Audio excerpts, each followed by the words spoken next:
tout ce qui se passe en Israël, malgré le cessez-le-feu que l'Israël ne respecte pas. Nous savons bien ce qui se passe et ça nous a été rappelé.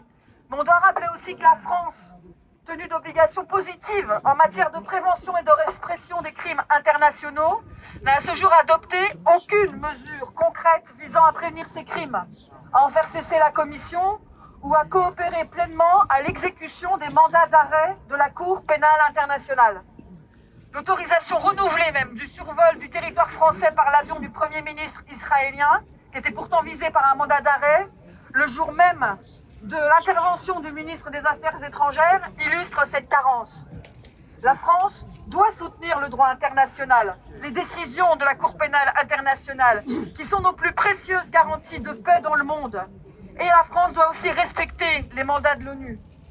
Si la répression s'intensifie en Israël, elle s'applique aussi en France à ceux qui essayent de défendre la Palestine et contribuent à diaboliser encore un peu plus ceux qui dénoncent, comme nous tous aujourd'hui, le génocide. Les Insoumis condamnent fermement l'inaction de la France et de sa coopération avec l'extrême droite israélienne, tant en ce qui concerne la vente d'armes que le respect du mandat d'arrêt international visant Netanyahou. Nous apportons tout notre soutien à Francesca Albanese, accusée par le ministre des Affaires étrangères sur la base de publications mensongères. Manipuler la vérité peut nuire à une rapporteuse de l'ONU et c'est un fait grave qui justifie des poursuites. La manœuvre du ministre Barrot participe d'un plan concerté. On retrouve la même en Italie et en Allemagne, autre État complice des exactions israéliennes. Le but est limpide, faire taire toute résistance, permettre à Israël de finir le sale boulot et reprendre les affaires comme si de rien n'était. Comme si le fascisme, le racisme, le suprémacisme, le colonialisme et le génocide avaient définitivement gagné cette guerre-là. Ils se trompent.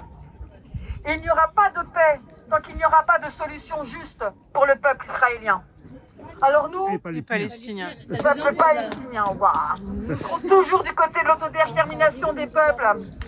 Et en France, les complices des génocidaires, dont Caroline Yadan, ont agi avec une telle grossièreté qu'ils ont été pris la main dans le sac en flagrant délit de mensonge. Alors le ministre Barrot, lui, il s'est empressé d'endosser le mensonge et de répandre la calomnie, et il est responsable et donc coupable. Alors, entre Francesca Albanese et Barrot, celui des deux qui doit démissionner, c'est évidemment celui qui a menti.